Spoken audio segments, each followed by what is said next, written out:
شرور أنفسنا ومن سيئات أعمالنا من يهده الله فلا مضل له ومن يضلله فلا هادي له ونشهد أن لا إله إلا الله ونشهد أن سيدنا وسندنا وحبيبنا ومولانا محمدا عبد الله ورسوله أرسله بالحق بشيرا ونذيرا وداعيا إلى الله بإذنه وسراجا وقمرا منيرا أما بعد فقد قال الله تبارك وتعالى في كلامه المجيد وفي فرقانه الحميد فأعوذ بالله من الشيطان الرجيم بسم الله الرحمن الرحيم قد جاءكم من الله نور وكتاب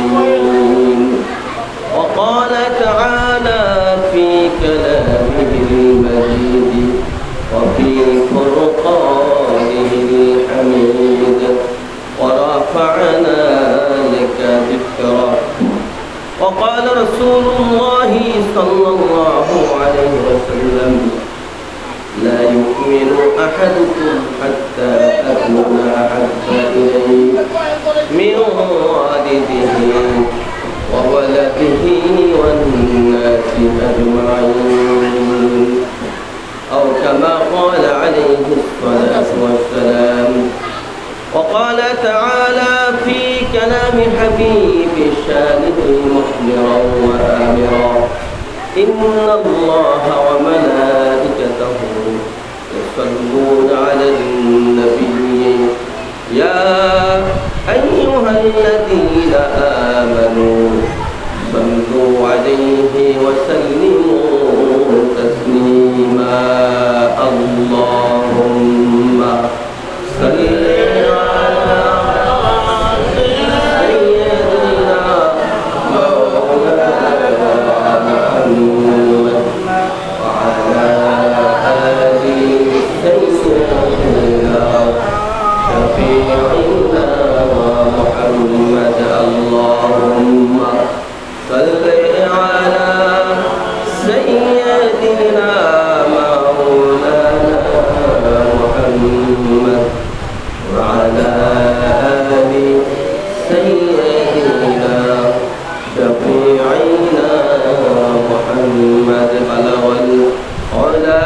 بكماله كشف الدجى بجماله حسنت جميع خصاله صلوا عليه وآله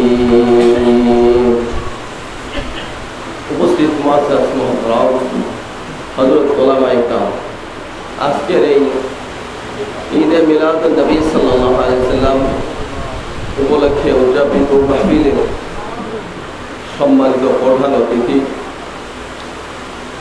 বিভিন্ন স্তরের উলামায়ে কেরাম আশিকিন জাকিরিন সম্মানিত হাজিরিন আল্লাহ সুবহানাহু ওয়া তাআলার দরবারে অসংখ্য অগণিত শুকরিয়া আদায় করছি যে মহান আল্লাহ সুবহানাহু ওয়া তাআলা আপনাকে আমাকে দয়া করে মায়া করে বিভিন্ন ফিতনা ফাসাদ থেকে হেফাজত করে প্যারা নবী মুহাম্মদুর রাসূলুল্লাহ সাল্লাল্লাহু আলাইহি ওয়াসাল্লামের মহব্বতে আমাদেরকে এখানে একত্রিত হওয়ার তৌফিক দান করেছেন। এজন্য শুকরিয়া আদায় করে বলি আলহামদুলিল্লাহ। আল্লাহর হাবিব সাল্লাল্লাহু আলাইহি ওয়াসাল্লাম এই মাসে আগমন করেছেন। আমার সময় অত্যন্ত সংক্ষিপ্ত সময়ে অনেক কথা গোছাইয়া বলা যায় না, তারপরেও যেভাবে বলার চেষ্টা করব ইনশাআল্লাহ আপনারা একটু বোঝার চেষ্টা করবেন, যদি একটু মনোযোগ দেন হয়তো কিছু বোঝার তৌফিক আল্লাহ পাক ইনশাআল্লাহ দান করবেন। সম্মানিত হাজিরিন, আমি সরাসরি কোরআন ও সুন্নাহর ভিতরে চলে যাচ্ছি। আল্লাহ তাআলা ইরশাদ করেছেন ওয়ারাফা'না লাকা যিকরাক, সূরা ইনশিরার একটি আয়াতে কারিমা।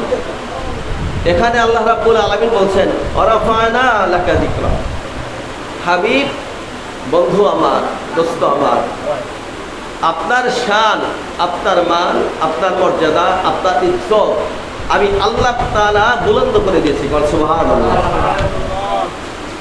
এই যে আল্লাহ তাআলা বললেন যে ওয়ারাফা'না লাকা যিকরাক, আপনার শান, আপনার মান, আপনার মর্যাদা আমি আল্লাহ তাআলা বুলন্দ করে দিয়েছি।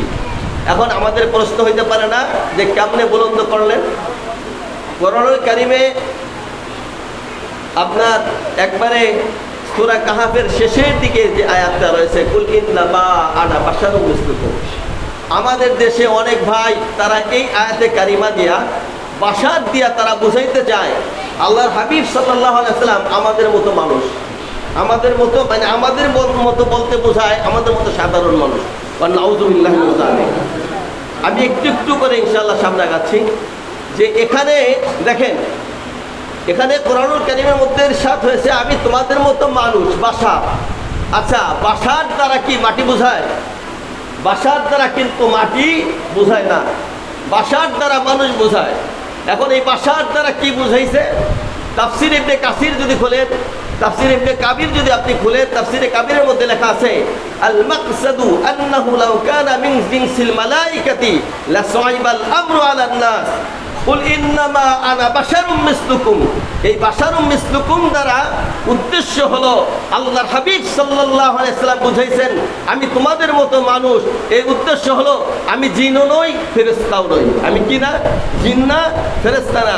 আমি যদি জিন হইতাম অথবা ফেরেশতা হইতাম তাহলে মানুষের কাছে জিনের পক্ষ থেকে, ফেরেশতার পক্ষ থেকে আদেশ, নিষেধ, আমর, এই হুকুম আহকামগুলি মানুষের কাছে প্রচার প্রসার করা কঠিন হয়ে যেত। কি ঠিক কিনা?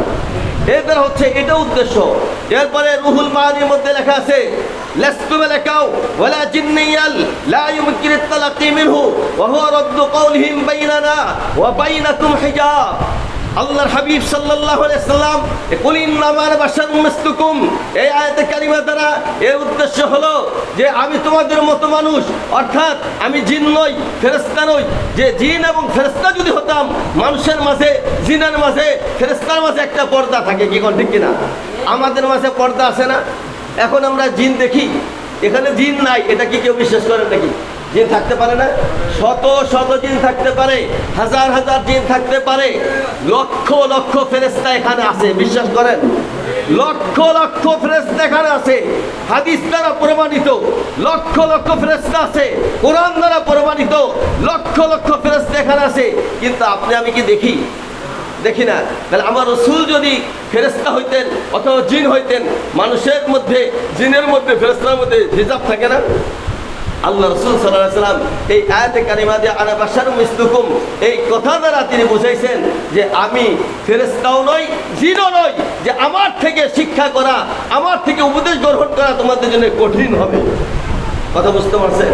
এখন বন্ধুগণ, এই আয়াতে কারিমার দিকে তাকাইয়া যদি আনা বাশারুম মিসলুকুম, আমি তোমাদের মতো মানুষ, আপনারটা যদি কিছুক্ষণের জন্য মাইনা নেই, ধরেন মাইনে নিলাম, মাইনে নিলে লাভটা কি হবে? আপনার আমার জীবনের যত আমল আছে, ইবাদত আছে, বন্দেগী আছে, সমস্ত কিছু মুহূর্তের ভিতরে ধ্বংস হয়ে যাবে। বলেন নাউযুবিল্লাহ। দলিল সূরা মুমিনুনের 34 নম্বর আয়াতের মধ্যে আল্লাহ তাআলা ইরশাদ করে দিয়েছেন ওয়ালা ইন আতাতুম বাশারাম মিসলাকুম ইন্নাকুম ইযাল খাসিরুন। তোমরা যদি তোমাদের মতো একজন সাধারণ কোনো মানুষের ইত্তেবা করো, অনুসরণ করো, তাহলে তোমরা ধ্বংস হয়ে যাবা, ক্ষতিগ্রস্ত হয়ে যাবা। কি বলে ঠিক কিনা? সুতরাং আমার রাসূল সাল্লাল্লাহু আলাইহি ওয়াসাল্লাম, বুখারীর হাদিস, আল্লাহর হাবিব সাল্লাল্লাহু আলাইহি ওয়াসাল্লাম যখন সওমে বিসাল করলেন, যখন তিনি একটানা 3 দিন না খেয়ে রোজা রাখতে শুরু করলেন, সাহাবা ইকরাম তার অনুসরণে সাহাবা ইকরাম কি করলো? রোজা রাখা শুরু করছে। আল্লাহর হাবিব সাল্লাল্লাহু আলাইহি ওয়াসাল্লাম বললেন আইয়ুকুম মিসলি, আমার মতো তোমাদের ভিতরে কে আছে? এখানে তাহলে বললেন কেন যে আমাদের মতো তোমাদের মধ্যে কে আছে? কে আছে? আমার মতো তোমরা কে আছো? এ দ্বারা বুঝাইলো কি, আমার রসুল বেমিসাল। সুবহানাল্লাহ, বেমিসাল। কোরআন পড়েন, হাদিস পড়েন, ইজমা, কিয়াস, সুন্নাহ, যত রকমের ইজতিহাদ করবেন, সমস্ত কিছু গবেষণা করে শেষ করার পরে বলতেই হবে আমার রাসূল বেমিসাল। কোন নবীর সাথে মিসাল নাই, কোন ফেরেশতার সাথে মিসাল নাই, পৃথিবীর কোন সৃষ্টির সাথে আমার রাসূলের কোনো মিসাল নাই। চিৎকার দিয়ে বলেন সুবহানাল্লাহ, সুবহানাল্লাহ। বুঝতে পারছেন? সম্মানিত হাজিরিন, আমি একটু ছোট্ট করে বোঝানোর চেষ্টা করব। আমার রসুল, আমার রসুল যারা বুঝায়, রসুল পাক সাল্লাল্লাহু আলাইহি ওয়াসাল্লাম আমাদের মতো মানুষ। একদল ভাই তারা তো বলতেই চায়, তারা বলেও সরাসরি ডাইরেক্ট ইউটিউব খুললে খুঁজলে পাওয়া যায়, তারা ডাইরেক্ট বলতে থাকে আমার রসুল মাটির মানুষ, মাটিতে রওজা শরীফে মাটির সাথে মিশে গেছে, এই জন্য রওজা শরীফে শুধু মাটির কাছে যায় কোনো লাভ নাই। বলেন নাউজুবিল্লাহ।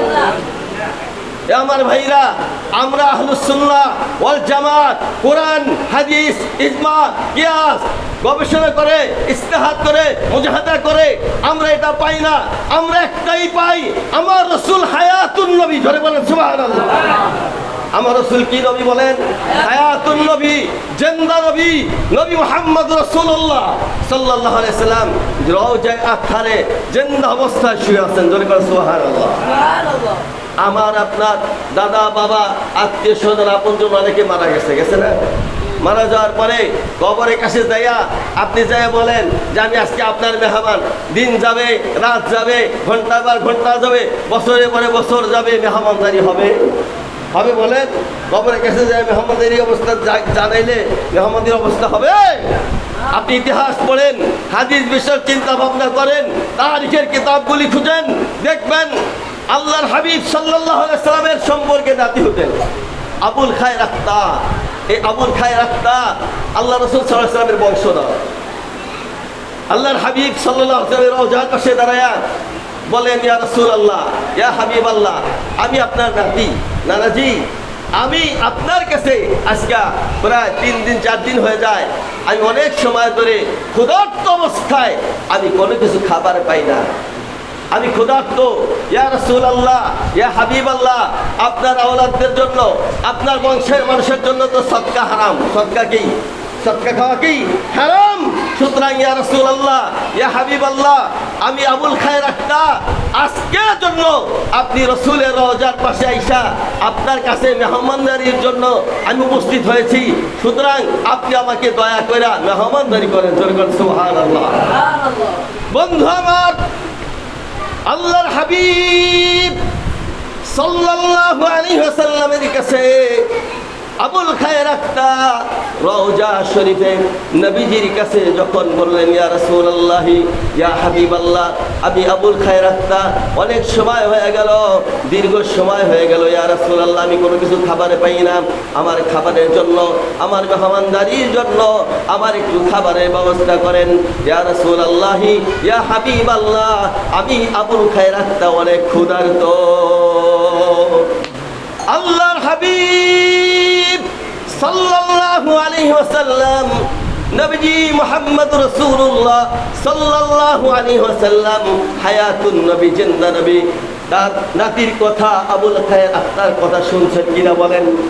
অবশ্যই শুনেছেন। ভাইরা আমার, এইবার আবুল খায়র আখতা এই কথা বলার পরে আস্তে আস্তে করে হঠাৎ করে তার চোখের মধ্যে একটা ঝিমটে এসে গেল, একটু তন্দ্রা ভাব আসলো।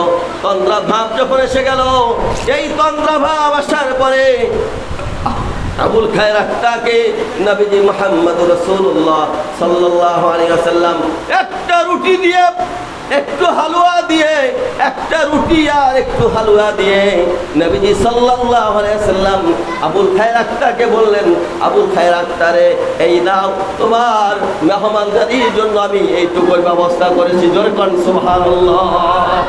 আবুল খায়র আখতা তিনি স্বপ্নের ভিতরে এটা পাচ্ছেন, আর তিনি ওই হালুয়া দিয়ে, রুটি দিয়ে আস্তে আস্তে খাইতেছেন। জোরে বলেন সুবহানাল্লাহ। কোথায় খান বলেন? স্বপ্নের ভিতরে খাচ্ছেন।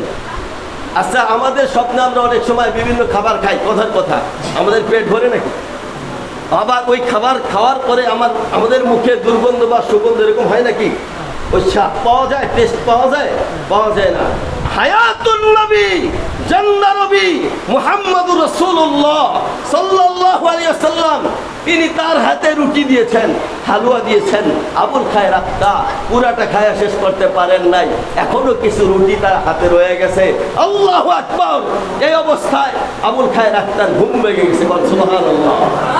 যখন নাকি তার ঘুম ভেঙে গেল, ঘুম ভেঙে যাওয়ার পরে আবুল খায়ের আত্মা দেখেন বাকি রুটি অংশ তার হাতের মধ্যেই আছে। যখন সুবহানাল্লাহ, চিৎকার দিয়ে বলা সুবহানাল্লাহ।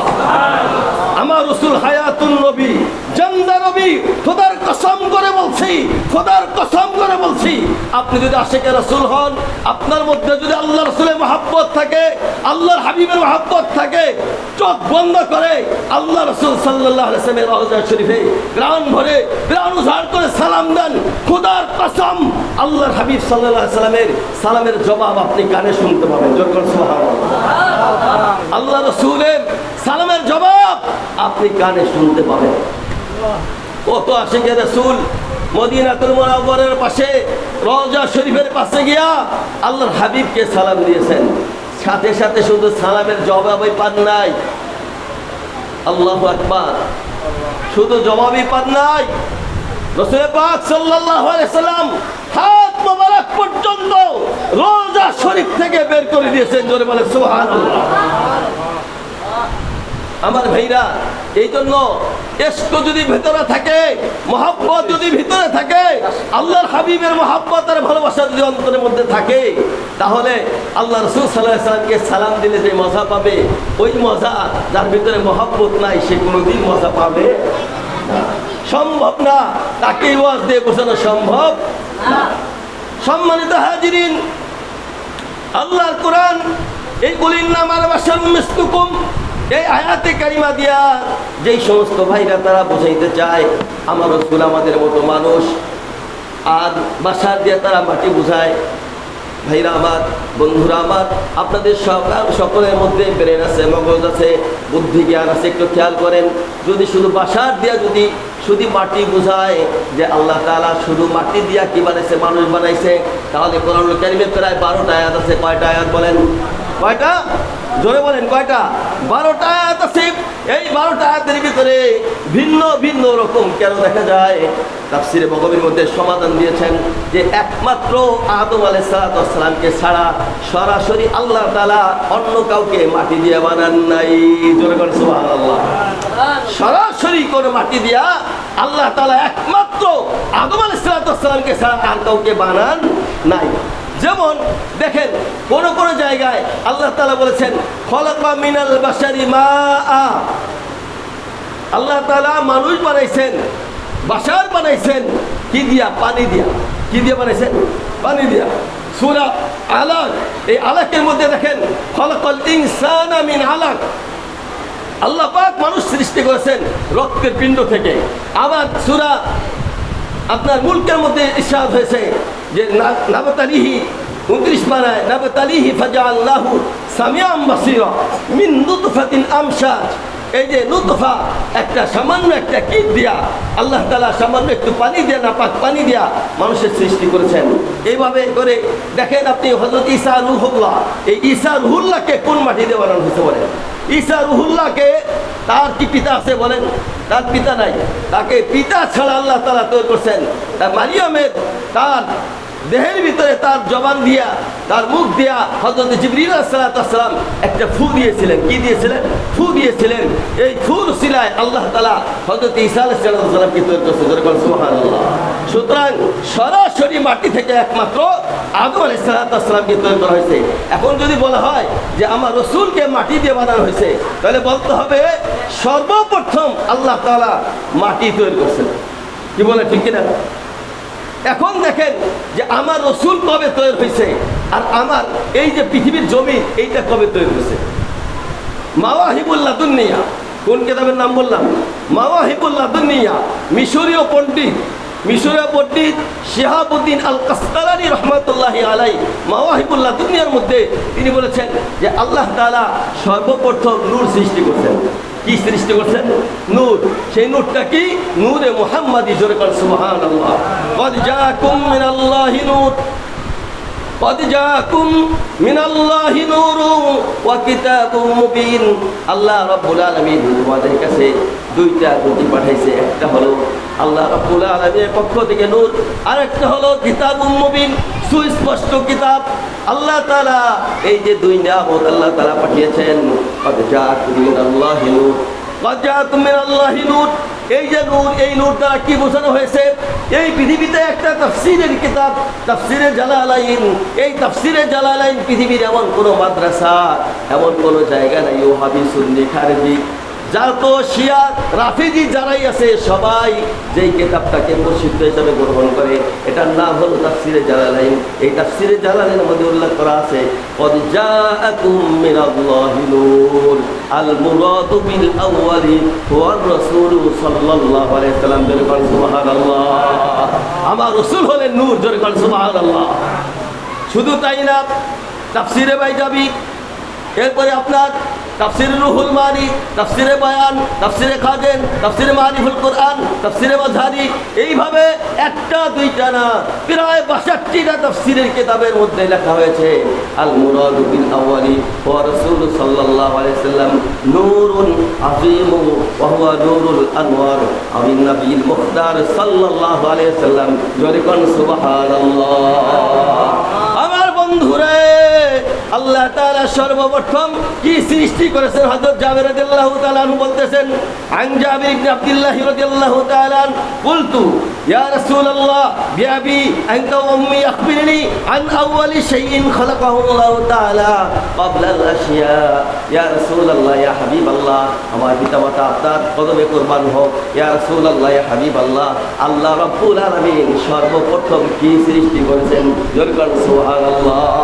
আমার নবী বলতেছেন, ইয়া জাবিরু, হে জাবের তুমি শোনো, আল্লাহ রাব্বুল আলামিন قد خلق قبل الاشياء نور نبيك من نوره।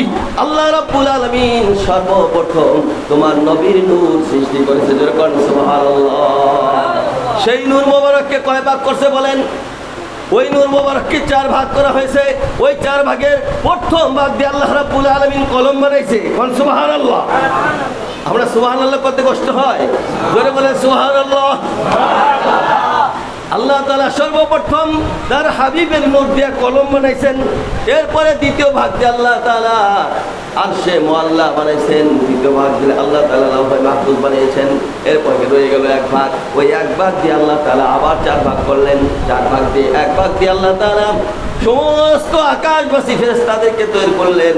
আর এক ভাগ দিয়ে জমিনের ফেরেশতাদেরকে তৈরি করলেন। আর এক ভাগ দিয়ে আল্লাহ তাআলা কুরসি বানিয়েছেন। ওয়াসিআ কুরসিয়্যুস সামাওয়াতি ওয়াল আরদ। জোরে কোন সুবহানাল্লাহ। আমার ভাইরা, এরপরে রয়ে গেল এক ভাগ। ওই এক ভাগকে আল্লাহ তাআলা আবার 4 ভাগ করলেন। 4 ভাগ করার পরে এক ভাগ দিয়ে আল্লাহ রাব্বুল আলামিন 7 তবক আসমান বানাইলেন। আর এক ভাগ দিয়ে আল্লাহ তাআলা 7 তবক জমিন বানাইলেন। জমিন কোথায় বানাইছে এবার বুঝছেন? জমিন বানাইলেন আল্লাহ রাসূলের নূর মোবারক দিয়ে। এরপরে আর এক ভাগ দিয়ে আল্লাহ তাআলা জান্নাত এবং জাহান্নাম বানাইছে। জোরে বলেন সুবহানাল্লাহ। ওই এক ভাগ দিয়ে আল্লাহ তাআলা আবার 4 ভাগ করলেন। ওই 4 ভাগ দিয়ে এক ভাগ দিয়ে মুমিনের চোখের জ্যোতি, দ্বিতীয় ভাগ দিয়ে কলবের জ্যোতি, তৃতীয় ভাগ দিয়ে মুহাব্বতের নূর। আর ওটা হলো লা ইলাহা ইল্লাল্লাহ মুহাম্মাদুর রাসূলুল্লাহ সাল্লাল্লাহু আলাইহি ওয়াসাল্লাম। সুবহানাল্লাহ। বোঝা গেল আল্লাহর হাবিবের নূর থেকে আসমান তৈরি করা হয়েছে, জমিন তৈরি করা হয়েছে, লৌহ, কলম, আরশ, কুরসি, জিন, ইনসান, ফেরেশতা সমস্ত কিছু আল্লাহর হাবিবের নূর থেকে তৈরি করা হয়েছে। সুবহানাল্লাহ। যারা মাটি বলে, মাটির থেকে আল্লাহ রাসূলকে বানাইছে, একটা হাদিস কই, এই কোরআনের একটা দলিল কই? ও হাদিসের মধ্যে লেখা আছে, বুঝছেন? খেয়াল করেন, ধরাই দিই কোথা থেকে বলে। হাদিসের মধ্যে লেখা আছে, যেই জায়গায় মানুষের কবর হয়, কি হয়? যে জায়গায় মানুষের কবর হয়, ওই বান্দার, যেই বান্দার যেখানে কবর হয় ওই কবরের মাটি দিয়ে আল্লাহ তাআলা তারে বানাইছে। কোন সুবহানাল্লাহ। এখানে ব্যাখ্যা কি, মালাকুল আরহাম নামে একজন ফেরেশতা আছে। ওই ফেরেশতা যখন বান্দা সৃষ্টির সূচনায় মায়ের ইহরামের মধ্যে থাকে, তখন রক্তের সাথে ওই ফেরেশতা রক্তের সাথে ওই সারাংশ মাটির সারাংশ মিলাই দেয়। সুবহানাল্লাহ। ওই সারাংশ যে মাটির সারাংশটা রক্তের সারাংশের সাথে মিশিয়ে দেয়। এই জন্য সেই জায়গায় মৌতের পরে সেই জায়গায় মারা যাও, কিন্তু তার কবরটা ওই জায়গায় হবে যেই জায়গার মাটি নিয়ে তার মায়ের ইহরামের মধ্যে মিলাই দিয়েছে। সুবহানাল্লাহ।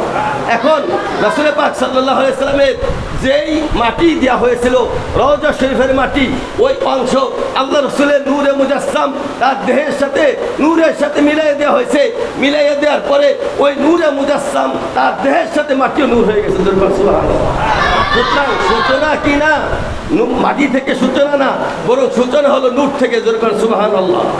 কারণ عن العباد بن سارية رضي الله تعالى عنه قال سمعت النبي صلى الله عليه وسلم يقول وأن آدم لمنجبل في طينته يقول عند الله مكتوب أنا خاتم النبي يقول عند الله مكتوب خاتم النبي وأن آدم لمنجبل في طينته। আমি আল্লাহর কাছে তখন থেকে নবী যতক্ষণ পর্যন্ত হযরত আদম আলাইহিস সালাম মাটির সাথে গড়াগড়ি খাইতো। সুবহানাল্লাহ। যখন আদম আলাইহিস সালামকে মাটি দিয়ে কাঁটা দিয়ে কি করা হয়, মাখা হয়, তাকে কি বানাবে, একটা দেহ বানাবে, একটা আকৃতি বানাবে, তখন থেকে আল্লাহ তাআলা আমাকে নবী হিসেবে আখ্যায়িত করেছেন। সুবহানাল্লাহ। শুধু তাই না, আরবাতুল ফাম আল্লাহর হাবিব সাল্লাল্লাহু আলাইহি ওয়াসাল্লাম বলেন আদম আলাইহিস সালামকে সৃষ্টি করার 14,000 বছর আগে আমার আল্লাহ আমাকে নবী হিসেবে আখ্যায়িত করেছেন। সুবহানাল্লাহ। বুখারী শরীফের তারিখের কিতাব ইমাম বুখারী রাহিমাহুল্লাহু তাআলা তিনি তারিখের কিতাবের মধ্যে এই কথাটা উল্লেখ করেছেন। আমি এই কথাটা বলি আমার আলোচনা শেষ করব। বন্ধুগণ, হযরত জিবরিল আলাইহিস সালাম মানুষের সুরতে আসছেন। কোথায় আসছেন? আল্লাহর হাবিব সাল্লাল্লাহু আলাইহি সাল্লামের দরজায় আসছেন। আয়েশা যখন নাকি দরজায় আঘাত করেছেন, আঘাত করার পরে রাসূল পাক সাল্লাল্লাহু আলাইহি সাল্লাম ফাতিমা জোহরা রাদিয়াল্লাহু তাআলা আনহাকে পাঠালেন যে মা যাও তো কে আসছে দেখো। তো ফাতিমা জোহরা রাদিয়াল্লাহু তাআলা আনহা তিনি দরজা খুললেন। দরজা খোলার পরে দেখেন জিবরিল আলাইহিস সালাম আছেন। সুবহানাল্লাহ। যখন নাকি জিবরিল আলাইহিস সালাম আসলেন, এখন ফাতিমা জোহরা রাদিয়াল্লাহু তাআলা আনহা মিষ্টি হাসি দিয়া আল্লাহর হাবিব সাল্লাল্লাহু আলাইহি ওয়াসাল্লামের কাছে যায়, কয় ছোট চাচা দিয়েছে। সুবহানাল্লাহ। কে আসছে বলেন? কে আছে? ছোট চাচাজি। আচ্ছা, জিবরিল আলাইহিস সালাম 1,00,000 মতান্তরে 2,24,000 পয়গম্বরের কাছে যিনি ওহী নিয়ে আসলেন, তারা যদি ছোট চাচাজি কয়, মনে মনে একটু গোসা হবে না? গোসা হওয়ারই তো কথা যে হায় হায় আমারে ছোট চাচাজি কইলো। আল্লাহ নবী সাল্লাল্লাহু আলাইহি ওয়াসাল্লামের বয়স কত, আর আমারে কইলো ছোট চাচাজি, এটা কি কথা হইল? জিবরিল মনে মনে একটু গুসা হলেন, একটু রাগ হলেন। মনের আবেগ, মনের কষ্ট চেহারার ভিতরে একটু দেখা যায় কিনা বলেন? দেখা যায়। মনের মধ্যে যদি কষ্ট থাকে, এই কষ্টটা চেহারার ভিতরে প্রকাশ পায় কিনা বলেন? প্রকাশ পায়।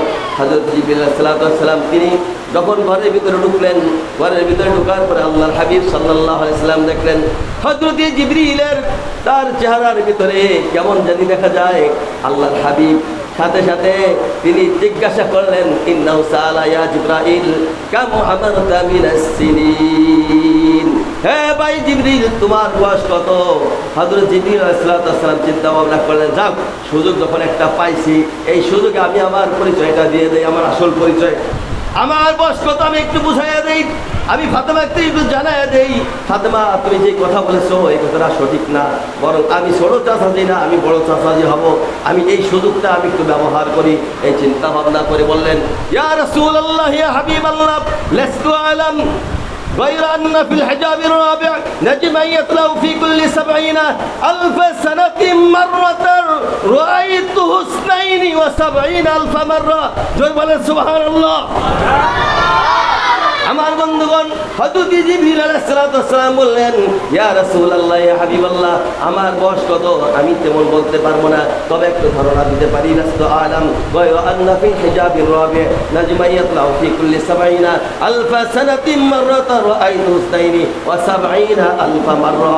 ইয়া রাসূলুল্লাহ, ইয়া হাবিবাল্লাহ, ওই চতুর্থ পর্দায় আমি একটা তারকা দেখতাম, যেই তারকাটা 70,000 বছর ডুবে থাকতো। সুবহানাল্লাহ বলেন। 70,000 বছর ডুবে থাকতো, আবার 70,000 বছর পর্যন্ত উঠে থাকতো, আবার 70,000 বছর ডুবে থাকতো। এইভাবে একবার, দুইবার, তিনবার নয়, আমি জিবরিল আলাইহিস সালাতু ওয়াস সালাম ওই তারকাটা দেখেছি 72,000 বার। জোরে বলুন সুবহানাল্লাহ। কত হাজার বার দেখছে? 72,000 বার। কে দেখছে বলেন? জিবরাইল আলাইহিস সালাতু ওয়াস সালাম। কারে বলতেছেন? আল্লাহর হাবিব সাল্লাল্লাহু আলাইহি ওয়াসাল্লামকে বলতেছেন, ইয়া রাসূলুল্লাহ, ইয়া হাবিবাল্লাহ, ওই তারকাটা আমি দেখেছি 72,000 বার। আমার নবী ডেকে বললেন, ইয়া জিবরাইল, ওয়াল্লাহি জাল্লা জালালুহু আনা যালিকাল কাওকাব।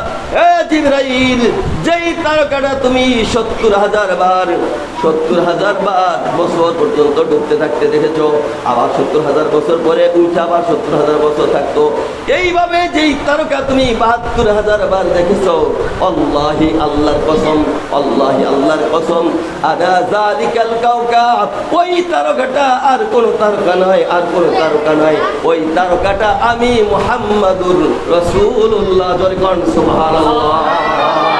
নারে তাকবীর, নারে তাকবীর, নারে রিসালাত, মুহাম্মাদুর রাসূলুল্লাহ সাল্লাল্লাহু আলাইহি ওয়াসাল্লাম। আমার ভাইরা, বন্ধুরা, এরপরে শুধু তাই না, আল্লাহর হাবিব সাল্লাল্লাহু আলাইহি ওয়াসাল্লাম বললেন, এ ভাই জিবরাইল, যেই তারকা তুমি 72,000 বার দেখেছো, ওই তারকা যদি তুমি এখন দেখো তাহলে চিনবা নাকি? হযরত জিবরিল বললেন, ইয়া রাসূলুল্লাহ, ইয়া হাবিবাল্লাহ, যেই তারকা আমি 72,000 বার দেখেছি, ওই তারকাকে আমি এখন চিনবো না। আল্লাহর হাবিব সাল্লাল্লাহু আলাইহি ওয়াসাল্লাম বললেন, তাহলে তুমি আমার একটু পিছনের দিকে আসো। পিছনের দিকে আসলেন, আস্তিন খুলে দিলেন, জামার এই পাশ দিয়ে একটু উঠায় দিলেন, উঠায়া বললেন, দেখো আমার বাম পাশে একটা নবুয়তি সিলমোহর আছে। চিৎকার দিয়ে বলেন সুবহানাল্লাহ।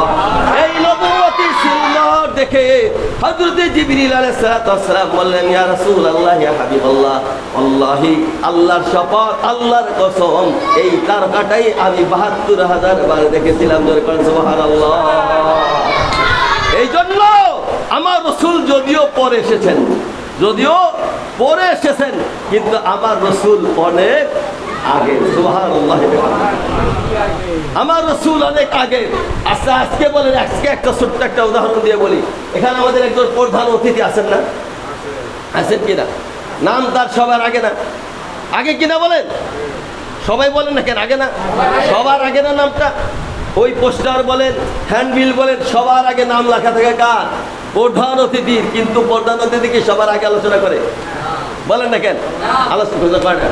আনিল ইরবাদ ইবনে সারিয়াতা রাদিয়াল্লাহু তাআলা আন قال سمعت النبي صلى الله عليه وسلم يقول إني عند الله مكتوب خاتم النبي وأن آدم له جد في دينتي। আমি আল্লাহর কাছে তখন থেকে নবী যখন পর্যন্ত আদম আলাইহিস সালাম মাটির সাথে গোড়াগড়ি করে। সুবহানাল্লাহ। ওয়া সাউখবিরুকুম বিআওয়ালি আমরি দাওয়াত ইব্রাহিম ওয়া বাশারাতু ঈসা ওয়া রুইয়া উম্মিল্লাতি রাআত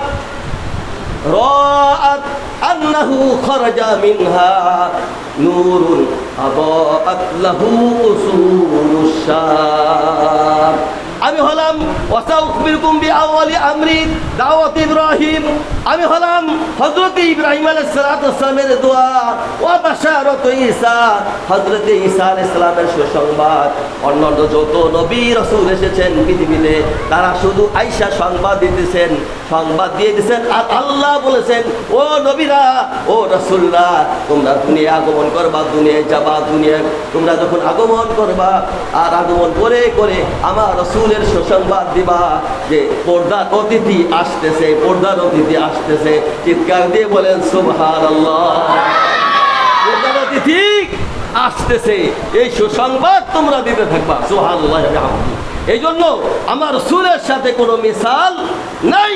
এই জন্য আল্লাহর হাবিব সাল্লাল্লাহু আলাইহি সাল্লামকে আল্লাহ তাআলা বলেছেন রাফা'না লাকা যিকরাক, হাবিব আমার, বন্ধু আমার, আপনার শান মান মর্যাদাকে আমি বুলন্দ করে দিয়েছি। আকাশে ধুলোকে বুলোকে আসমানে লৌহে কলমে আরশে কুরসিতে আযানে ইকামতে নামাজের মধ্যে সমস্ত জায়গায় আমি যেখানে আল্লাহ তাআলা রব্বুল আলামিন কুল কায়নাতের জন্য সমস্ত জায়গায় আপনি হলেন রাহমাতুল লিল আলামিন, ওয়া মা আরসালনাকা ইল্লা রাহমাতুল লিল আলামিন। জোরে করে সুবহানাল্লাহ। এই জন্য সম্মানিত হাজিরিন, আল্লাহর হাবিবকে যেমন আল্লাহ তাআলা সম্মান বাড়ায় দিয়েছে, উম্মত যেই উম্মত আল্লাহর হাবিব সাল্লাল্লাহু আলাইহি ওয়াসাল্লামের ভালোবাসা মহব্বত ইজ্জত সম্মান যার বুকে ধারণ করে রাখবে, আল্লাহ তাআলা ওই বান্দার জন্য জাহান্নামের আগুনকে হারাম করে দেবে। জোরে করে সুবহানাল্লাহ। আল্লাহ তাআলা আমাদেরকে আল্লাহ রাসূল সাল্লাল্লাহু আলাইহি ওয়াসাল্লামের মহব্বত নিয়ে ভালোবাসা নিয়ে ইন্তেকাল করার তৌফিক দান করুন, বলেন আমিন। আখির দাওয়ানা আলহামদুলিল্লাহি রাব্বিল আলামিন। আসসালামু আলাইকুম ওয়া রাহমাতুল্লাহি ওয়া বারাকাতুহু।